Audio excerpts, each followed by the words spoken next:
sekarang bekerja di sebuah konsultan. Konsultannya sebenarnya masih merupakan konsultan Belanda, tapi penempatannya ada di Jakarta gitu. Jadi untuk sekarang kegiatannya adalah bekerja, itu utamanya sehari-hari. Siap. Tapi kalau misalnya aku mau ngecek sedikit, ini agak-agak sedikit unik juga dan mungkin Sobat Nesa yang lain juga baru dengar hydrology. Sebenarnya waktu itu yang apa sih yang dipelajarin waktu master di VU Amsterdam? Sebenarnya ini pertanyaan yang selalu ditanyain orang kalau Mila selalu nyebut dari belajar apa hydrology itu. Pasti banyak orang yang belum tahu tentang hydrology. Kalau hydrology itu mudahnya belajar bagaimana air itu dari hujan kemudian menjadi discharge atau di sungai itu kita bisa modelin berarti sungai ini nanti berapa discharge-nya. Kemudian jadi ada potensi banjir atau tidak, seperti itu kira-kira. Jadi dari hujan, berapa yang meresap, berapa yang ke sungai, semacam itu. Ini penting banget untuk warga Jakarta kalau kayak gitu ya, soalnya kan Jakarta agak sedikit daerah yang agak selalu bermasalah dengan wabah banjir ya. But anyway, tanpa panjang lebar lagi dengan topik yang sore hari ini akan disampaikan oleh Mila untuk sharing pengalaman juga seputaran CV dan juga mudah-mudahan bisa bermanfaat bagi Sobat Neso. Kalau gitu Mila sudah siap dengan screen sharing untuk sore hari ini? Ya, sudah. Siap. Oke, kalau gitu aku akan pamit dulu, tapi nanti shout out aja kalau misalnya ada apa-apa dan juga bisa WhatsApp kalau ada apa-apa. Aku akan matikan audio dan juga video. Kalau gitu Mila, saya persilahkan untuk memberikan presentasi pada sore hari ini. Silakan Mila. Terima kasih. Oke.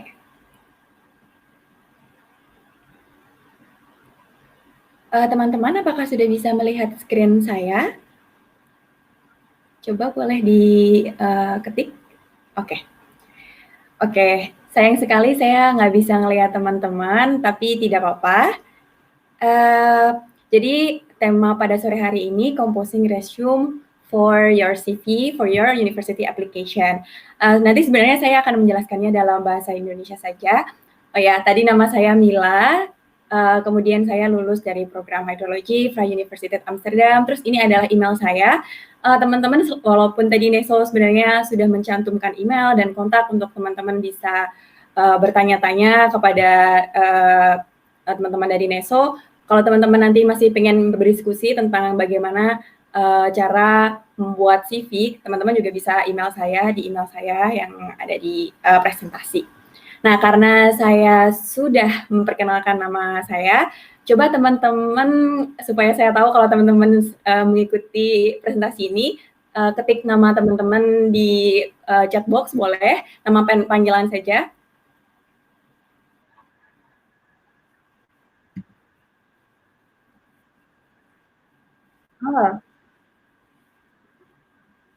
Oke.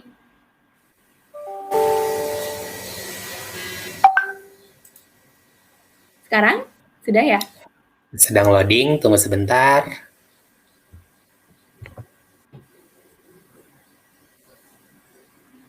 Lagi loading sedikit sih, tapi seharusnya sih udah, karena kalau aku ngeliat dari segi logonya sih udah ada someone is already sharing their screen, but we are still waiting.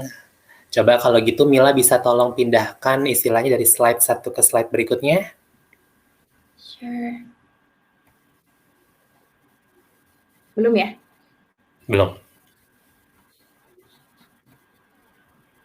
Oke, Mila coba ulang ya. Boleh. Oke.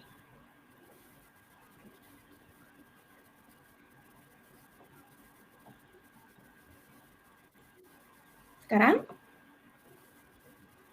Oke, aku coba cek dulu ke Sobat Neso ya. Masih belum juga. That's fine kalau misalnya belum.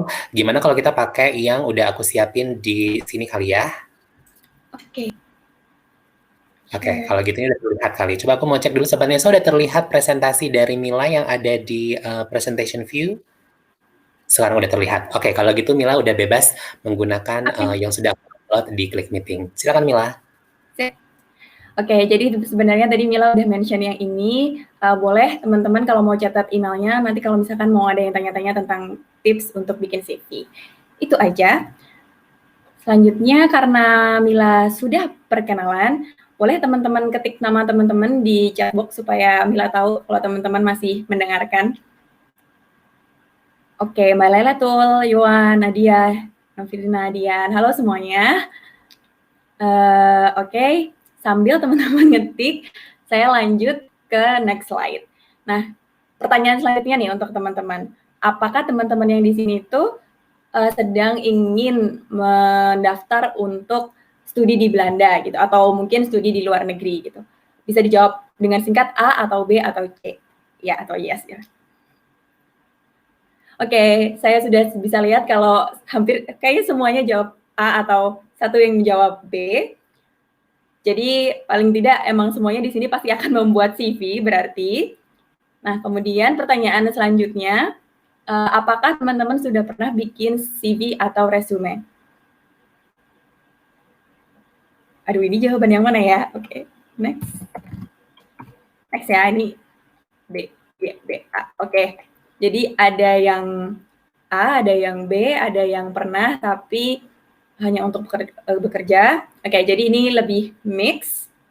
Oke, teman-teman, terima kasih feedback-nya. Selanjutnya, yang paling penting ketika kita mau membuat CV memang adalah tujuannya. Tadi sudah di-mention bahwa ada yang pernah bikin CV tapi untuk bekerja. Nah, tentu ini akan beda kalau misalkan kita mau bikin CV tapi untuk daftar kuliah gitu. Oh ya, di sini saya cuman sharing pengalaman, jadi yang saya sharing ini adalah yang berdasarkan dari pengalaman saya, ini nggak ada science atau apa gitu, jadi ini berdasarkan pengalaman pribadi saya aja, semoga membantu. Nah, karena kita sedang pengen daftar untuk suatu academic position, nah yang perlu kita highlight dalam CV kita itu adalah sebenarnya kesesuaian dari background kita dengan program studi yang kita daftar. Nah, karena yang perlu di-highlight adalah kesesuaian, maka sangat penting banget untuk kita tahu program studi apa yang kita daftar dan bagaimana course structure-nya gitu. Lebih bagus lagi kalau kita lebih tahu keunikannya, terus kemudian keunikan itu tuh fit dengan background kita dan pokoknya kita pengen menyampaikan pesan dalam CV itu bahwa background saya ini cocok sekali untuk program studi yang sedang saya daftar ini. Nah, maka juga perlu kita menjabarkan atau memberikan informasi mengenai background akademik kita. Nah, background akademik ini sebenarnya tidak hanya S1 kita apa atau mungkin riset kita apa, tapi bisa juga kita jabarkan dalam bentuk publikasi atau mungkin kita pernah melakukan kegiatan sosial yang dalam waktu yang lama sehingga kita yang berhubungan dengan program studi yang ingin kita daftar. Jadi di sini yang paling penting adalah harus riset dulu apa program studi yang kita daftar, bagaimana course structure-nya. Gitu. Nah, kemudian oh ya teman-teman, kalau ada pertanyaan bisa langsung di chat, ditaruh di chat box aja sambil saya tetap ngomong. Nah, oh ya, tadi kan saya sudah emphasize kalau kesesuaian program studi itu penting dan kita pengen supaya background kita itu cocok dengan program studi yang pengen kita daftar. Tapi gimana kalau misalkan saya pengen ganti jurusan gitu? Nah, yang pertama itu adalah coba cari bridge antara background teman-teman dengan program studi tujuan teman-teman, dan pasti ada yang membuat motivasi teman-teman ingin berubah program studi kan, dan itu biasanya berdasarkan pengalaman teman-teman. Nah, coba mungkin disebutkan pengalaman itu apakah karena pengalaman riset teman-teman, ataukah pengalaman pernah mengikuti suatu mata kuliah pilihan, di mana mata kuliah pilihan itu lebih mengarah kepada program studi yang teman-teman daftar. Saya sendiri sejujurnya saya S1-nya adalah dari Teknik Geofisika, kemudian S2-nya saya mendaftar pada program hidrologi. Nah, ini sebenarnya tidak terlalu nyambung. Jadi apa yang saya pelajari sebenarnya tidak ada lagi di mata kuliah S2 saya. Tapi karena ketika S1 saya pernah mengadakan riset mandiri mengenai ketersediaan air. Nah, itulah yang membuat saya termotivasi menjadi, oh sepertinya air itu sangat penting untuk manusia. Oh, jadi saya pengen belajar lebih mengenai ilmu tentang air ini. Nah, maka dari itu saya perlu mention di dalam CV saya bahwa saya pernah membuat riset mengenai ketersediaan air, sehingga dari dari tim yang menyeleksi CV kita ini, mereka tahu bahwa paling tidak kita ada idea, kita ada pengetahuan tentang bidang studi yang akan kita daftar ini, gitu. Itu dari pengalaman saya pribadi juga. Lalu selanjutnya, oke, ini pertanyaan selanjutnya. Berapa halaman maksimum CV menurut teman-teman?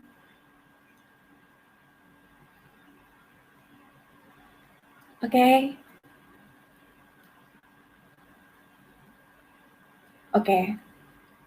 Oke, terima kasih teman-teman feedback-nya. Oke, jadi sebenarnya tidak ada benar-benar aturan yang benar-benar CV itu harus 1 atau 2, atau harus 3 gitu. Biasanya kan kadang-kadang kalau misalkan dari suatu lembaga itu menetapkan aturan, ada suatu kadang-kadang ada lembaga yang seperti itu, atau universitas yang seperti itu. Tapi secara general biasanya mereka tidak ada aturan benar-benar berapa halaman, tapi ya itu harus dicek lagi. Pokoknya sebelum mendaftar memang benar-benar requirement-nya harus diperhatikan satu persatu. Tapi kita bisa bayangkan ketika kita mendaftar universitas, betapa banyaknya aplikasi yang juga masuk yang harus diseleksi oleh penyeleksi. Jadi alangkah baiknya kalau kita bisa bikin CV kita itu sesimpel mungkin, se-concise mungkin, tapi mengandung informasi-informasi yang dibutuhkan. Jadi kalau misalkan berdasarkan saya sendiri, saya selalu berusaha membuatnya antara 1 atau 2 halaman. Biasanya 2 halaman, saya membuatnya 1 halaman hanya ketika memang benar-benar di state harus 1 halaman gitu. Jadi 2 halaman is okay, except kalau misalkan dari penyeleksinya atau dari universitasnya meminta 1 halaman, berarti memang harus 1 halaman. Gitu. Atau kalau misalkan memang di state boleh 3 halaman atau 3 halaman atau 4 halaman karena memang harus seperti kayak CV untuk kerja, biasanya memang harus melampirkan proyek-proyek atau pekerjaan-pekerjaan yang pernah dilakukan, sehingga tidak mungkin dibuat 2 halaman gitu. Jadi bisa sampai berhalaman-halaman, bisa sampai berlembar-lembar, itu tidak apa-apa. Tapi biasanya untuk pendaftaran universitas, karena yang penting adalah background knowledge kita atau juga kesesuaian keilmuan kita, maka biasanya dapat diringkas dalam 2 halaman. Nah, kemudian ini adalah tips mengenai hal-hal yang bersifat teknis. Yang pertama tadi harus dibuat kalau bisa 2 halaman saja, terus sebisa mungkin mudah dibaca. Karena itu tadi penyeleksi akan menerima mungkin ratusan atau bahkan mungkin untuk program studi yang sangat ketat persaingannya bisa ribuan aplikasi dalam 1 kali waktu, dan mereka harus melihat itu semua. Jadi kalau bisa dibuat semudah mungkin untuk dibaca. Gimana caranya? Ini sebenarnya lebih ke arah teknikal, seperti buat marginnya antara section ke section itu ada juga space. Kemudian margin dari kiri itu juga lebih enak dibaca, jangan terlalu mepet, atau juga jangan terlalu seperti walaupun 2 halaman karena kita pengen masukin semua informasi, jadi benar-benar sampai pojok kiri sampai pojok kanan itu udah kayak mepet banget. Terus font-nya juga diperhatikan. Font-nya ya standar-standar aja yang mudah untuk dibaca. Terus kemudian juga profesional, terlihat profesional. Terus kemudian avoid cliché words. Kayak gimana ya? Mungkin ada yang pernah melihat tips-tips membuat CV, terus kemudian di dalam CV itu ada kata-kata seperti hardworking, detail oriented. Sebenarnya ini bukan suatu yang nggak boleh gitu, yang 100% nggak boleh gitu. Tapi kalau bisa mencantumkan itu yang kayak faktual dan terdengar profesional dan kemudian disertai dengan bukti, kayak seperti sebenarnya bisa terlihat bahwa orang itu komunikasinya baik karena pernah bekerja sebagai seperti Mas Moli, misal memang bekerja memang sering menjadi host atau MC, atau memang kegiatannya memang berhubungan dengan komunikasi, atau misal hardworking itu, atau hardworking misal terlihat dari banyak pengalaman kerjanya yang seperti itu. Jadi kalau bisa sebisa mungkin bahasanya itu lebih faktual dan lebih profesional gitu. Oke, ada pertanyaan nanti akan dijawab. Terus kemudian biasanya saya menempatkan informasi yang paling penting di atas. Yang pertama tuh biasanya adalah education, S1-nya apa, kemudian tugas akhirnya tentang apa, riset tugas akhirnya apa, kemudian ada juga mengenai riset. Apabila teman-teman yang pengen mendaftar apalagi untuk teman-teman yang pengen mendaftar ke program studi yang based on research gitu. Terus kemudian biasanya di atas, di paling atas itu ada header, jadi ditulis dengan font yang lebih besar, yang isinya adalah nama, kemudian di bawahnya ada kontak details yang hurufnya mungkin lebih kecil daripada nama. Jadi ini seperti judul gitu ya teman-teman biasanya. Ini sebenarnya stylingnya lebih ke terserah teman-teman, tapi ini biasanya standar penulisan CV yang biasa dilakukan orang-orang. Kemudian juga membuat section-section yang terlihat terpisah, seperti yang pertama education, kemudian riset, terus kemudian publikasi, terus kemudian pengalaman kerja. Jadi supaya itu meningkatkan credibility-nya. Kemudian concise description, biasanya dalam bullet point, seperti misal teman-teman punya pengalaman pekerjaan, bullet point 1, bullet point 2, bullet point 3 gitu. Nah, tapi apabila teman-teman ingin meng-highlight research experience teman-teman atau meng-highlight sesuatu, karena teman-teman berpikir bahwa ini adalah nilai jual saya karena inilah yang dicari oleh program studi yang saya daftar. Nah, teman-teman bisa memberikan deskripsi singkat. Misal teman-teman pernah melakukan intern gitu, sebagai marketing intern gitu contohnya. Nah, kalau bisa jangan ditulis marketing intern gitu, tapi mungkin marketing intern job desk-nya apa. Jadi supaya teman-teman terlihat bahwa teman-teman sudah mempunyai kualifikasi untuk marketing interns dalam hal-hal yang tadi teman-teman mention job desk-nya apa gitu. Terus kemudian urutan penulisan yang di bullet point tadi biasanya terbalik dari yang paling terakhir baru ke yang paling dulu gitu. Jadi kayak kalau dari sekarang ya tahun 2020 dulu, baru 2019, 2018, 2017 gitu. Terus kalau teman-teman tetap pengen mention bahwa saya tuh hardworking atau strength saya tuh detail oriented gitu. Nah, teman-teman bisa lihat kan karena biasanya ketika kita mendaftar university tidak hanya CV tapi kita bisa secara general diminta motivation letter dan juga ada recommendation letter. Nah, recommendation letter dari dosen atau dari atasan kita sebelumnya, itu biasanya di sana mereka akan mention kelebihan kita atau kita orangnya kayak gimana. Nah, supaya kita itu kalau misalkan menulis kita itu detail oriented atau hardworking itu tidak seperti kayak kita yang nggak ada buktinya gitu atau itu cuma pandangan kita terhadap diri kita sendiri aja, subjektif artinya. Nah, kita bisa mencari apa sih yang disebutkan oleh referee kita di dalam recommendation letter-nya gitu. Terus selanjutnya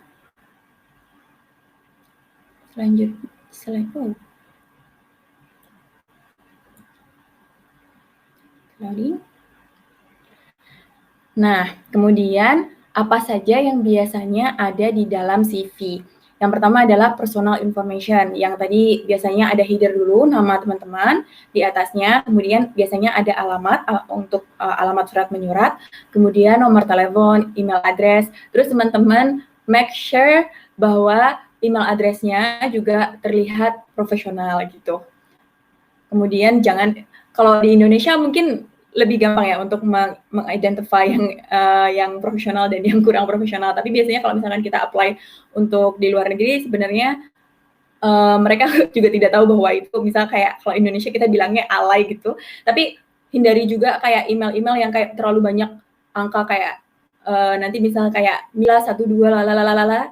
Jadi kayak nanti ketika sangat kayak mudah untuk typo gitu. Jadi meminimalisir hal kayak gitu juga. Kemudian kalau teman-teman punya LinkedIn atau teman-teman punya website yang menunjukkan keahlian teman-teman, misal teman-teman mau daftar di graphic design gitu. Teman-teman punya website sendiri atau teman-teman bisa taruh link untuk hasil-hasil karya teman-teman di situ untuk ditaruh di atas di dalam personal information karena itu akan seperti kayak portfolio teman-teman. Kemudian baru education. Kalau teman-teman punya minor, punya major, kemudian di-mention aja. Kalau itu menurut teman-teman mendukung. Terus kemudian thesis atau riset yang teman-teman pernah lakuin gitu. Terus selanjutnya research interest atau ya riset teman-teman gitu. Kalau kalian pernah punya riset di samping dari tesis juga boleh ditaruh di sini, apalagi untuk teman-teman yang daftar di Master by Research atau PhD, tentunya ini lumayan penting gitu. Kemudian publikasi. Nah, publikasi tadi ada yang nanya publikasi itu maksudnya apa? Kalau teman-teman pernah punya publikasi poster atau papers di jurnal ilmiah atau mungkin proceeding atau publikasi apapun, mungkin teman-teman yang anak-anak seni pernah bikin exhibition atau seperti itu, teman-teman mention aja di sini. Nah, kalau saya karena saya bidang ilmunya itu lebih ke science ya, jadi biasanya publikasi ini lebih ke arah nulis paper gitu atau bikin poster. Nah, kalau misalkan teman-teman yang bikin poster atau yang nulis paper, cantumin juga teman-teman itu di mana. Kemudian kalau ada hyperlink-nya untuk ke jurnal itu. Kemudian kalau misalkan nggak mencantumkan hyperlink, teman-teman nulisnya bibliographic citation ya. Jadi supaya terlihat profesional gitu. Terus kemudian honors and awards. Ini tuh bisa teman-teman menang lomba, teman-teman menang grant, teman-teman dapat scholarship, teman-teman dapat fellowship. Pokoknya yang menurut teman-teman ini teman-teman mendapatkan sesuatu pencapaian, gak apa-apa, ini ditaruh di sini aja gitu. Menang lomba nasional apa gitu. Oke gitu. It's good. Terus kemudian teaching experience. Kalau teman-teman pernah jadi asdos atau jadi asisten lab kayak gitu, juga taruh aja di sini. Karena sebenarnya itu juga jadi poin plus karena itu menunjukkan bahwa teman-teman itu dalam akademik itu teman-teman itu kayak thriving gitu, kayak teman-teman berbuat lebih gitu dalam dunia akademiknya teman-teman. Gitu. Oh, publikasi harus disertakan DOI atau ISBN atau enggak ya? Kalau saya sendiri waktu itu enggak, tapi disertakan juga nggak apa. Tapi tentunya di sini ada ini ya, apa namanya trade off antara informasi dan panjangnya. Kalau misalkan teman-teman udah ngasih link atau teman-teman udah ngasih citation-nya, nggak apa-apa, enggak. Atau kalau enggak teman-teman ngasih DOI-nya aja juga nggak apa-apa gitu. Terus YouTube, kalau teman-teman punya YouTube channel yang menurut teman-teman mendukung aplikasi teman-teman juga nggak apa. Misal teman-teman di YouTube suka ngasih tutorial graphic design atau kayak gitu, itu juga nggak apa-apa banget gitu. Lanjut, selanjutnya.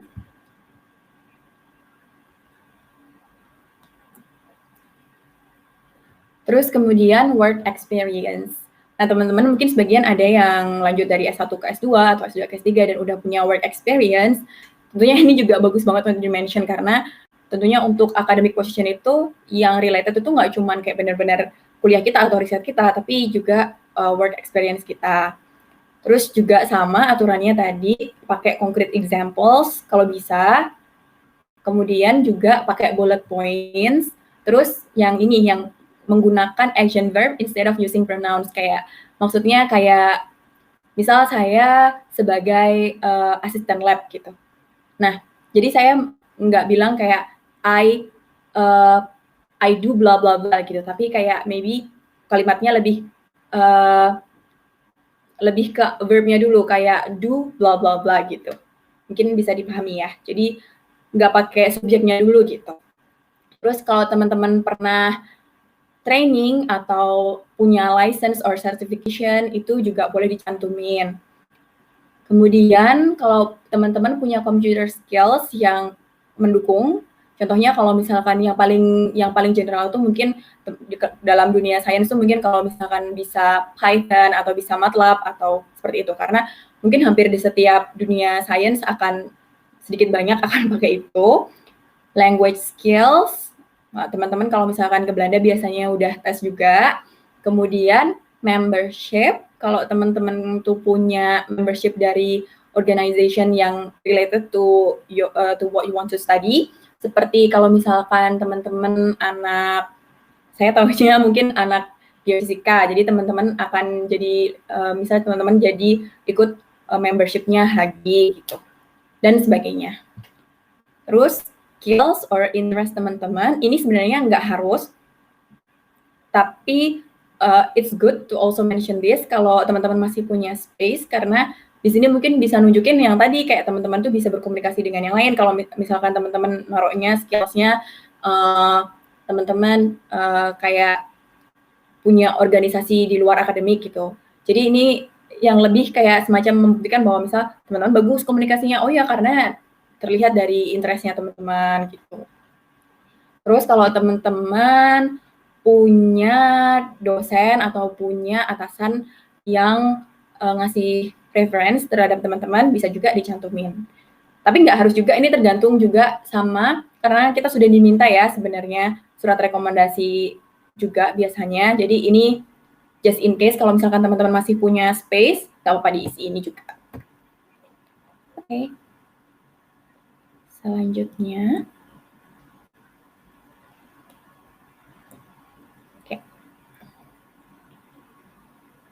Nah, kemudian karena kita tadi udah tahu nih apa aja isi dari CV, selanjutnya itu stylingnya. Sebenarnya membuat CV itu tuh nggak ada science-nya yang kayak harus begini gitu aturannya, tapi ini tuh lebih ke art, jadi nggak ada format tertentu yang benar-benar harus banget kita ikutin 100% kayak gini. Tapi lebih gimana caranya kita masukin konten apa yang pengen kita cover di dalam CV itu, di dalam format yang sesuai aja gitu dengan konten kita. Jadi lebih ke arah formatnya yang menyesuaikan kontennya gitu. Instead of ada formatnya terus kita harus masukin konten-konten itu gitu. Jadi tenang aja teman-teman, kayak ini tuh juga tergantung dengan style masing-masing orang dan juga tergantung dari pengalaman masing-masing orang gitu. Nah, kemudian yang tips selanjutnya itu put yourself in the shoes of your reader. Jadi karena tadi kita bayangin nih, orang yang akan nyeleksi CV kita ini, dia juga akan menyeleksi ratusan CV lain mungkin.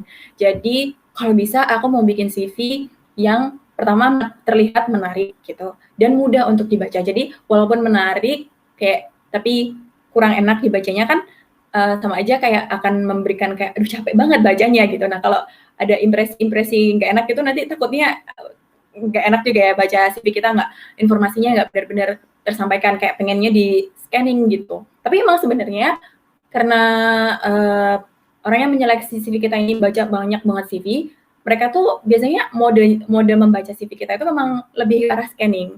Jadi membaca dengan cepat gitu. Jadi memang harus benar-benar informasi yang penting ditaruh, tapi terlihat kayak bacanya mudah gitu. Terus ya, dan yang paling penting mereka gampang banget nemuin informasi. Is it clear why you would be a good fit for the job or for the position? Jadi sebisa mungkin gampang dibacanya itu, oh mereka gampang banget nemuin informasi, oh ya anak ini background-nya cocok untuk studi ini gitu. Terus kemudian secara overall juga terlihat profesional, jadi terlihatnya looks-nya juga clean, kemudian font-nya diperhatikan, formatting tekniknya diperhatikan, margin-marginnya, kemudian sebisa mungkin nggak ada typo, pokoknya lagi-lagi emphasize increase readability. Kemudian layout-nya kalau bisa simple, straightforward, hindari sesuatu yang membutuhkan analisis. Jadi kayak misalkan ada table, box, templates, itu sebisa mungkin dihindari. Sebaiknya tadi adalah aku sudah mention, sebaiknya bentuknya poin-poin kalau CV. Tapi kalau misalkan kalian punya bagian yang pengen kalian highlight, contohnya adalah pengalaman kerja kalian atau riset kalian yang benar-benar ini tuh bisa membantu kalian kalau kayak sesuai banget sama program studi yang kalian pengen daftar gitu. Contohnya saya daftar di hidrologi ya tadi, terus kemudian salah satu riset saya waktu itu pernah bikin riset mencari air di daerah yang kekurangan air gitu. Jadi sebenarnya riset-riset lain juga ada, tapi karena riset-riset lain itu nggak berkaitan dengan program studi yang saya daftar, jadi riset-riset lain dalam bentuk poin aja, sementara riset itu saya jabarkan.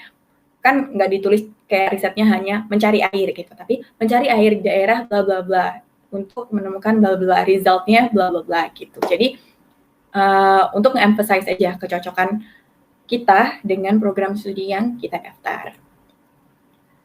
Selanjutnya, ini sebenarnya salah satu contoh CV, tapi banyak banget ya contoh-contoh CV yang ada di Google, tapi kalau bisa teman-teman perhatiin contoh-contoh CV akademik yang dari website kampus gitu.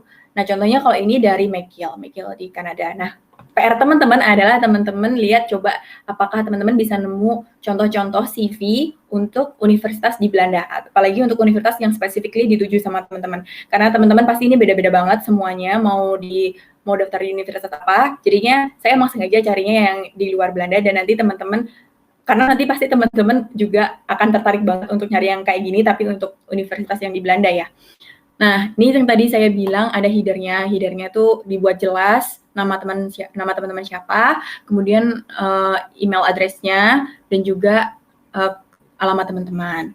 Nah, kalau di sini semoga ini kelihatan ya karena emang dari sononya juga dia tuh kecil-kecil gitu. Nah, terus dia state language, education, research experience-nya, community involvement-nya. Lagi-lagi ini semua tuh nggak harus kayak gini. Nggak harus benar-benar pertama language dulu, kemudian education, kemudian research experience. Tapi tadi yang paling penting itu adalah yang paling penting ditaruh di atas, baru yang less important di bawahnya selanjutnya kayak gitu. Makanya ini terakhir ada activities and interest yang saya tadi bilang ini tuh nggak harus selalu ada di CV. Nah, tapi kalau dibandingin dengan informasi-informasi yang lain, memang ini informasi yang bukan kurang dukung, tapi lebih penting yang lain gitu. Yang ini kurang penting kalau dibandingin dengan yang lain, jadinya dia taruh di paling bawah gitu. Yang paling pertama tentu education-nya dia, research experience-nya dia, kemudian community involvement, work experience, kemudian extracurricular activities gitu. Nah, di sini dia nggak ada publikasi, dia nggak ada membership, dia juga nggak ada training, dia nggak ada certification. It's okay, kayak bener-bener nggak apa-apa gitu, karena kesesuaian background dia dengan program studi tujuan dia itu mungkin emang di education-nya atau mungkin di research experience dia, dan itu cukup untuk mendukung kenapa dia itu cocok gitu. Gitu. Nah, ini selanjutnya ini contoh yang lain. Kalau ini dari Illinois. Nah, ini dari Rachel Green. Nah, dia ini udah PhD ya ceritanya dia. Kemudian yang pertama dia nyebutin education-nya, kemudian teaching and advising experience-nya, kemudian banyak di situ dia benar-benar detail.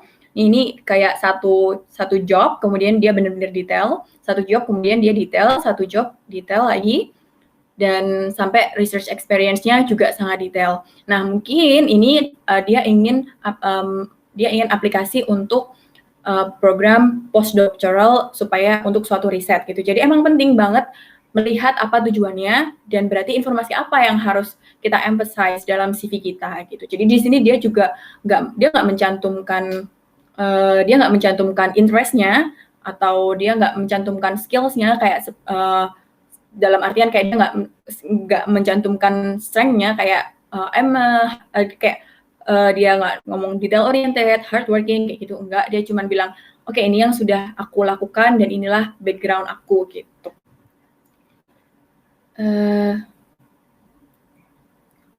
Terus ini tips yang penting banget, harus proofreading. Kalian sendiri harus baca berkali-kali supaya terlihat profesional, jangan ada typo.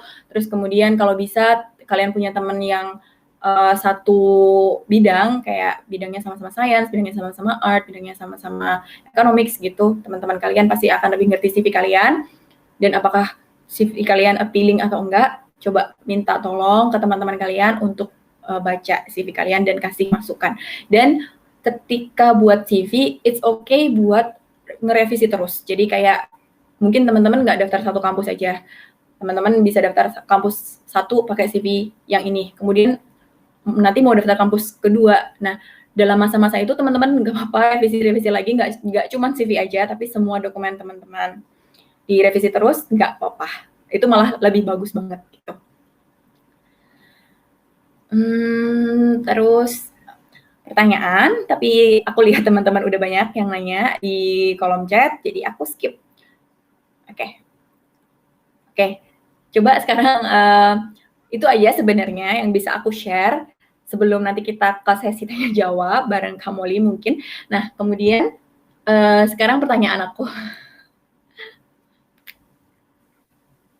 Oke, aku lihat emang kebanyakan jawabnya B ya, a little bit. Jadi it's perfectly fine dan itu bagus banget karena emang apa ya, membuat CV itu emang dikit gitu. Teman-teman mulai nanti minggu depan, oh teman-teman udah mulai lebih banyak idea tentang apa yang harus aku taruh. Jadi emang membuat CV itu kadang-kadang tuh adalah suatu momen di mana kita bisa refleksi diri juga, bukan refleksi ya, tapi kayak mengingat kembali kita tuh udah ngapain, udah secara akademik tuh, oh memang lebih kayak mengenali kita diri sendiri secara akademik juga gitu. So that's good. Oke, mostly B atau A. Oke, thank you teman-teman. Sekarang, oh ya aku mau bilang good luck juga untuk kalian yang lagi mempersiapkan aplikasi kuliah. Semoga kalian semua sukses dan berhasil. Oke, udah. Jadi sekarang saatnya jawab-jawab pertanyaan ya, Kak. Oke, terima kasih banyak ya Mia sudah memberikan informasi yang sangat luar biasa lengkap. Tadi juga aku perhatiin itu adalah step-step yang sebelumnya ketika kita masih nyari kerja ataupun kita mau daftar ke universitas ke luar negeri, itu adalah step-step yang memang saya juga lakukan. Jadi tadi kayak flashback sedikit. Thank you, terima kasih banget sudah diberikan tips and trick juga gimana cara compose our CV. Apalagi ini penting banget buat teman-teman yang mau daftar ke universitas. Sudah siap dibombardir dengan pertanyaan dari Sobat Neso? Ini aku udah ngeliat ada beberapa mungkin jadi gini, takutnya ini ada yang baru datang juga. Jadi kalau misalnya ada pengulangan, aku mohon maaf ya Mila, tapi yang pasti akan kita masukkan ke bagian Q&A mode ya. Siap. Yang pertama datang dari Iqbal Hanif. Misalkan publikasinya dalam bahasa Indonesia nih Mil, apakah perlu ditranslate agar bisa dimasukkan ke dalam CV atau gimana? Nah ini agak unik sih, jadi mungkin Mila juga udah pernah punya pengalaman ini, kalau Mila waktu itu kayak gimana ceritanya? Oke, kalau saya kebetulan belum pernah nih ada publikasi dalam bahasa Indonesia, tapi biasanya kalau ada dalam bahasa Indonesia tuh kan, tapi poster saya pernah ada publikasi poster dalam bahasa Indonesia, saya translatein cuman title-nya aja gitu, cuman title-nya aja. Biasanya kalau misalkan teman-teman mau ngasih penjelasan karena title-nya mungkin terlalu pendek dan kurang, dan padahal ini sebenarnya publikasinya sangat mendukung aplikasi teman-teman. Nah, teman-teman kasih penjelasan aja tentang apa, sedikit gitu, dalam bahasa Inggris. Nggak perlu ditranslatein juga. Karena kita nggak akan attach publikasinya itu sendiri gitu. Betul, jadi karena kita ini istilahnya akan dikirimkan ke luar negeri, jadi yang sangat internasional itu adalah dalam bahasa Inggris. Jadi kalau dalam bahasa Indonesia takutnya ngebingungin, ini tuh apa. Jadi lebih baik ditranslate ke dalam bahasa Inggris ya. Semoga terjawab Iqbal. Selanjutnya, kalau hanya ikut sebagai peserta conference untuk bikin paper atau international field school, itu dicantumin mana ya Kak ya biasanya? Pertanyaan dari Alifa Andita Taufan. Silakan Mila. Sebagai peserta conference itu berarti kayak ngasih speech atau sebagai pendengar? Kalau sebagai pendengar, biasanya itu nggak dicantumin, karena mungkin itu nggak dianggap sebagai suatu publikasi. Tapi kalau misalkan kalian ngasih speech, walaupun dalam bentuk presentasi aja, nggak ada papernya atau nggak ada posternya, it's okay, kalian bisa taruh di bagian publikasi atau kalian bisa taruh di bagian speaker gitu, atau education experience-nya ditaruh ini juga nggak apa-apa, kayak kalian pernah jadi speaker dalam acara apa gitu. Betul. Karena tadi gimana Mil? Ya karena tadi sebenarnya kayak judul dari setiap section itu nggak saklek ya, kalian bisa aja taruh ini di dalam education juga, kalian bisa taruh ini di dalam experience, jadi nggak saklek, jadi kalian fleksibel aja gitu. Betul. Jadi kalau untuk judul-judul bisa disesuaikan saja dengan istilahnya informasi yang ada, tapi ini juga saran aku juga, kadang-kadang CV itu semakin kasar gini, kita juga nggak perlu CV yang tebal-tebal sebetulnya. Yang semakin panjang itu makin nggak penting biasanya. Jadi buatlah sekohesif mungkin, dan bisa dibilang informasi yang ada itu adalah informasi yang betul-betul outstanding dibandingkan informasi yang lain. Karena itulah yang membuat nanti tim admission ataupun tim yang melihat CV-nya Sobat Neso itu ngerasa, wow ini keren banget gitu. Nah biasanya peserta-peserta atau hanya mengikuti conference sebagai peserta itu kadang-kadang tidak perlu dicantumkan. Karena sebagai peserta kan kita biasanya hanya cuma hadir aja, gitu ya. Siap. Selanjutnya dari Vanessa Syamsuddin. Bagaimana caranya untuk menaruh reference di dalam CV ya, Kak ya? Kalian bisa taruh di section, mungkin biasanya agak di paling akhir, kalau misalkan kalian masih punya space. Tapi kalau misalkan kalian nggak punya space, dan udah diminta recommendation letter, kalian nggak harus taruh ini di CV gitu. Betul, itu juga untuk mempersingkat lembar halaman CV tersebut ya. Next dari NS Nafsi, Kak kalau misal nih pernah buat beberapa paper buat lomba-lomba nasional seperti PKM, tapi itu kan nggak pernah dipublish secara resmi, apakah bisa dicantumkan di dalam CV? Kalau teman-teman ini sampai ke PIMNAS, berarti udah nasional dan teman-teman pernah presentasi di tingkat nasional, teman-teman bisa taruh ini di publikasinya secara kalian jadi speaker aja gitu. Jadi nggak benar-benar publikasi ilmiah yang dalam artian paper, tapi teman-teman bisa bilang kayak speaker in national event, bla bla bla gitu. Oke, betul sekali. Benar-benar terjawab Nafsi. Next, kalau misalnya ada pertanyaan dari Nindi, kalau teaching experience-nya di luar lingkungan kampus, boleh nggak ya? Nah ini kalau menurut aku boleh banget ya, Mil ya? Iya, boleh banget. Boleh banget. Karena ini adalah yang lagi-lagi tadi kita sebutkan, inilah yang membuat outstanding sebuah CV. Ya, jadi cantumin aja Nindi. And then, nah ini aku ada yang benar-benar pengen ngejawab banget nih ya. Apakah formatnya formal tanpa perlu mencantumkan foto? Lalu bagaimana dengan experience yang tidak ada data angka untuk mencantumkan achievement? Apakah ada tips untuk meng-highlight experience tersebut? Silahkan Mila, karena juga aku nanti pengen nambahin sebetulnya. Oke, sebenarnya kalau perlu foto atau enggak, tadi sebenarnya dalam presentasi aku tuh ada bagian di mana dalam mencantumkan personal information tuh benar-benar harus hati-hati tergantung negara yang kalian daftar. Karena ada negara yang nggak boleh kalian mencantumin gender, mencantumkan agama, atau mencantumkan marital status. Tapi ada juga negara-negara yang nggak ada aturan gitu, terserah gitu. Kalau aku sendiri, waktu aku daftar di Belanda, aku pakai foto karena aku nggak nemu informasi dari kampus aku bahwa nggak boleh ada foto gitu. Terus itu sih, jadi ini bener boleh ada, boleh atau enggak kalau di Belanda, tapi kalian kalau bisa benar-benar harus cek dulu, itulah kenapa pentingnya riset selain ke riset mengenai jurusan, juga riset tentang requirements-nya gitu. Kemudian kalau experience yang tidak ada angka, itu aku kurang paham maksudnya. Gak apa-apa, dicantumkan secara deskriptif juga sebenarnya, kalau bisa secara dalam deskriptif yang concise aja gitu. Kemudian mencantumkan achievement, apakah ada tips untuk meng-highlight experience seperti ini? Kalian boleh bikin section achievements gitu. Achievement kalian apa, terus dibikin bullet point, atau yang sangat sesuai dengan program studi yang kalian daftar, agak dibikin deskripsi yang singkat juga boleh, yang singkat banget aja gitu. Itu sih kalau dari aku. Coba Kak Molly, pasti ada yang mau ditanya. Tadi aku emang gatel banget pengen nambahin, tapi tadi Mila udah cukup menjawab ini berkaitan dengan foto ya. Jadi teman-teman terus terang aja, CV ini adalah informasi tentang kita dalam artian achievement, riwayat pendidikan, apa saja yang sudah kita kerjakan, atau ada publikasi apa yang sudah kita produce ya.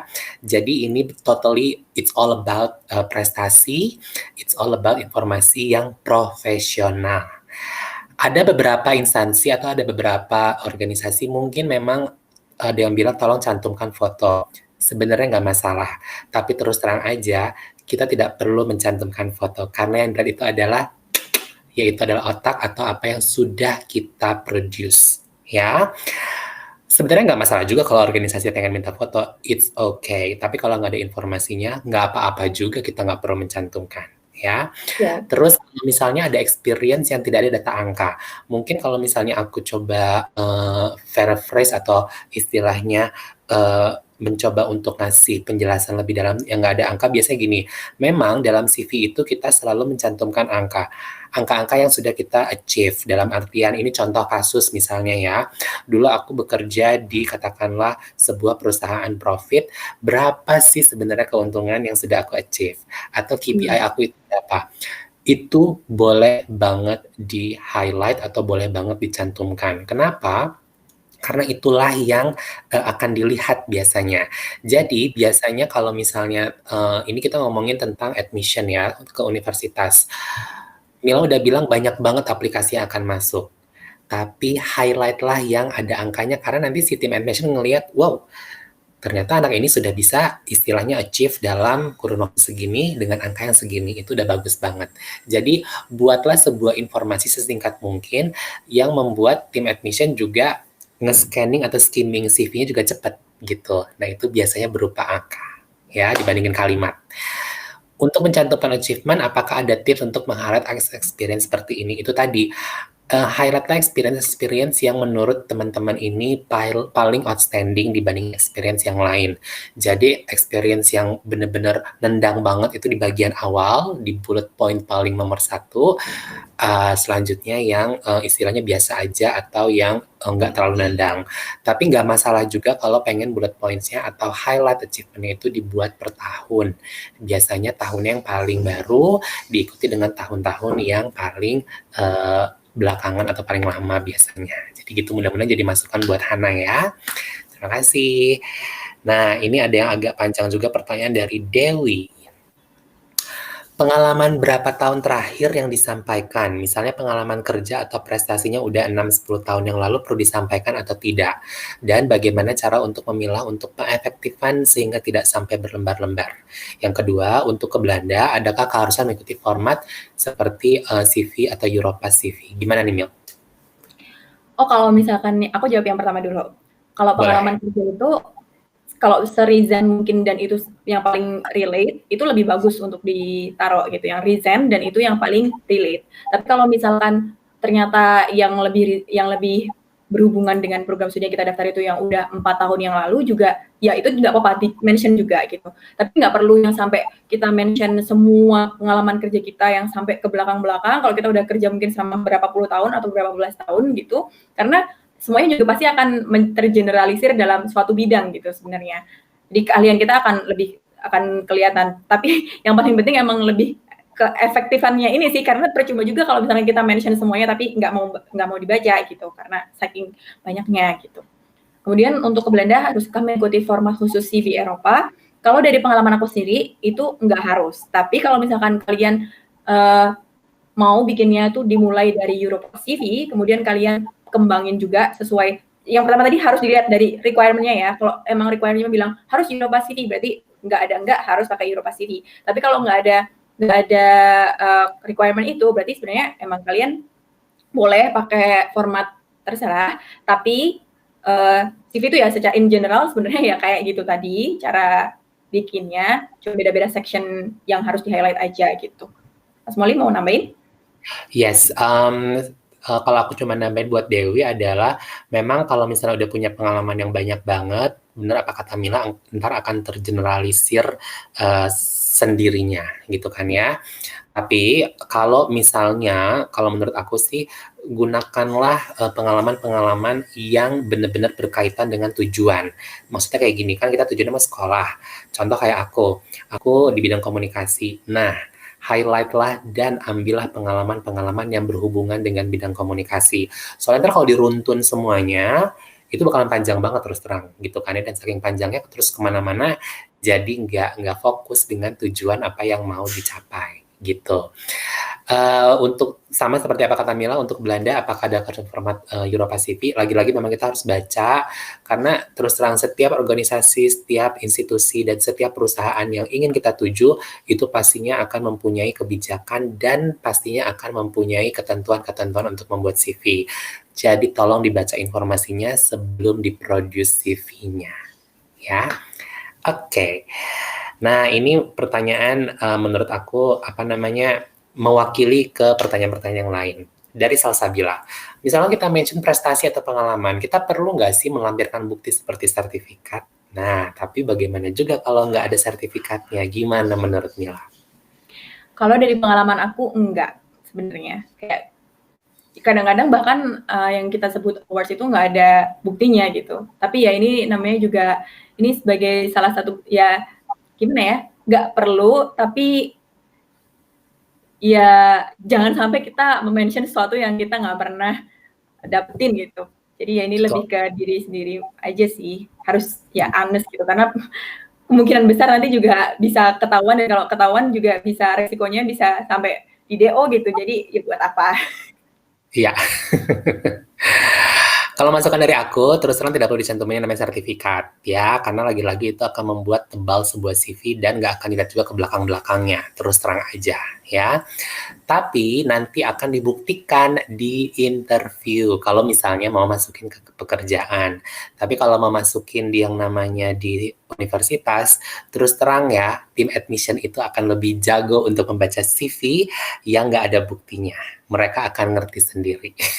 Karena tim admission itu bisa dibilang sudah punya pengalaman bertahun-tahun dan mereka punya sense apakah CV ini legit atau tidak. Terus terang mereka akan tahu. Dan zaman sekarang itu kan semua serba online. Dalam artian mereka bisa aja kali ngecek secara online walaupun kita menulis pakai bahasa Indonesia apa, terus kamu bilangnya pernah mengikuti apa, itu mereka bisa banget ngecek secara online. Tentunya yang namanya tim admission juga akrab kan sama kita, mereka juga bisa tanya ke kita, kemarin-kemarin Indonesia ada acara ini atau ini nggak sih, bisa tolong cari informasinya nggak sih? Nah, itulah yang namanya invisible hand, teman-teman. Gitu. Jadi kalau bisa tolong dimasukkan yang nyata dan yang sesuai aja, ya. Tapi Kak, aku mau nambahin, kalau Salsabila berarti misal punya prestasi, tapi emang waktu itu nggak dikasih sertifikat, nggak apa-apa, tetap dicantumin aja. Kalau itu menurut Salsabila sangat relevan ya. Tapi nanti kalau misalkan one day Salsabila udah di Belanda, terus nanti kayak, tapi kan karena Salsabila emang beneran pernah mencapainya, jadi kalau misalkan nggak mungkin ada permasalahan apa-apa, karena emang Salsabila emang udah mencapainya gitu. Betul. Itu juga it's fine. Thank you Mila untuk tambahannya. Kita tinggal sisa 3 menit lagi, jadi ada beberapa pertanyaan yang nanti akan dimunculkan. Dari Syahrul Mutakin, Kamila, apakah paper atau karya tulis itu harus yang lolos proceeding? Dan lalu kita jika ingin melanjutkan S2, maka paper yang harus sejalan sama pilihan S2-nya kah, Kak? Terima kasih. Gimana, Kamila? Kalau aku yang waktu itu emang yang udah lolos gitu, yang di-mention ya pastinya yang udah lolos, karena kalau belum lolos berarti masih dalam bentuk draft ya, dan itu belum disebut sebagai publikasi gitu. Nah, tapi karena waktu itu S1 aku tuh nggak sejalan dengan waktu S2 aku, jadi aku cuma punya satu publikasi yang berkaitan dengan S2 aku, yang lain publikasi-publikasinya itu tidak sesuai dengan S2 aku, tapi aku tetap taruh aja di bullet point, tapi kayak tadi, yang taruh di paling atas, yang paling sesuai sama yang pengen aku daftar, dan itu ada deskripsinya, sedangkan yang lain mungkin cuma judulnya aja gitu, karena mungkin itu tidak terlalu relevan, tapi itu untuk menunjukkan bahwa aku tuh beneran dalam akademik tuh aku tuh anaknya thriving gitu dalam akademik gitu. Itu untuk batas pendukung itu aja sih. Gitu. Oke, dan ini ada pertanyaan terakhir, karena waktu kita tinggal 2 menit lagi dari Michael. Halo Kak, apabila kita membuat CV untuk keperluan akademik, kalau executive summary itu wajib atau tidak ya? Gimana Mil, menurut pendapat Mila? Ini tuh lebih kayak resume di atas gitu ya. Kalau aku pribadi waktu itu kadang aku kasih, kadang enggak. Itu biasanya lebih ke untuk CV pekerjaan, biasanya ada kayak gitu. Tapi kalau untuk CV akademik, biasanya enggak. Tapi kalau misalkan kalian itu susah untuk nge-highlight dari bullet points kalian, karena mungkin lebih deskriptif ya, kalian ada seorang yang kayak lebih deskriptif, karena motivasi saya tuh kayak gini loh, kenapa saya mau pindah disiplin gitu. Ya nggak apa-apa sih, tapi sebisa mungkin gampang dibacanya, dan jangan sampai karena itu kayak kelihatan harus fokus banget ngebaca itu, jadi kayak ngedistract dari poin-poin kalian yang dimana kalian mencantumkan pencapaian-pencapaian kalian atau riset kalian kayak gitu. Jadi ya enggak, tadi aku bilang nggak ada benar-benar yang strict kayak gini aturannya, tapi intinya harus benar-benar deliver bahwa kalian itu good fit for the position gitu. Exactly. Kalau aku boleh nambahin untuk kalimat terakhir ini adalah, kalau misalnya Michael mau mendaftar ke MBA, MBA itu sangat profesional sekali untuk admission-nya, itu wajib untuk dicantumkan, ya. Other than that, it's all up to you, karena lagi-lagi kita yang akan meramu CV ini, fit-nya kayak gimana, itu semua ada di tangan semua teman-teman untuk membuat CV-nya, gitu. Well, sudah dibombardir nih Mila, mudah-mudahan nggak kapok ya. Iya, seneng Karena banget, ya ampun. karena kemarin juga sama. Jadi, pertanyaan dari Sobat Neso itu luar biasa, penuh dan lagi-lagi kita mengucapkan terima kasih banyak sudah, hadir di sini secara virtual. Buat Mila juga terima kasih sudah memberikan, tips and trick untuk membuat CV dalam rangka teman-teman pengen banget ini daftar ke universitas di Belanda. Terima kasih ya Mila ya. Dan Iya. sebelum kita pamit, semua Sobat Neso yang sudah hadir di sini, tolong, mohon bantuannya untuk mengisi survei yang sudah aku tampilkan di layar. Jadi hasil survei ini sangat menentukan sekali setiap episode webinarnya, karena tentunya kita ingin memberikan sesuatu yang lebih baik lagi. Untungnya, kalau misalnya ada beberapa episode yang agak-agak sedikit ada technical issue, itu emang biasa, tapi kita terus-menerus untuk memberikan yang terbaik kepada Sobat Neso. Gitu. Mila, sekali lagi terima kasih untuk hadir di acara kali ini, dan tentunya nanti kita akan ngobrol-ngobrol lewat WhatsApp lagi. Mila, mungkin ada yang ingin disampaikan terakhir sebagai penutup dalam acara online kita pada sore hari ini? Cuman mau bilang makasih untuk Neso dan makasih buat teman-teman. Kalian semangat terus. Semoga tujuan kalian tercapai untuk kuliah lagi di Belanda. Semoga kalian dapat kampusnya dan juga yang daftar beasiswa juga dapat beasiswanya segera. Good luck. Amin. Thank you Emil ya. Dan untuk Sobat Neso, kita masih akan terus ada interaktif seminar ini setiap hari Jumat, dan bocoran untuk hari Jumat minggu depan itu kita akan membahas tentang IELTS dan juga TOEFL IBT. Lagi-lagi ini juga merupakan rangkaian dari step by step tadi in Holland, jangan lewatkan di setiap hari Jumatnya.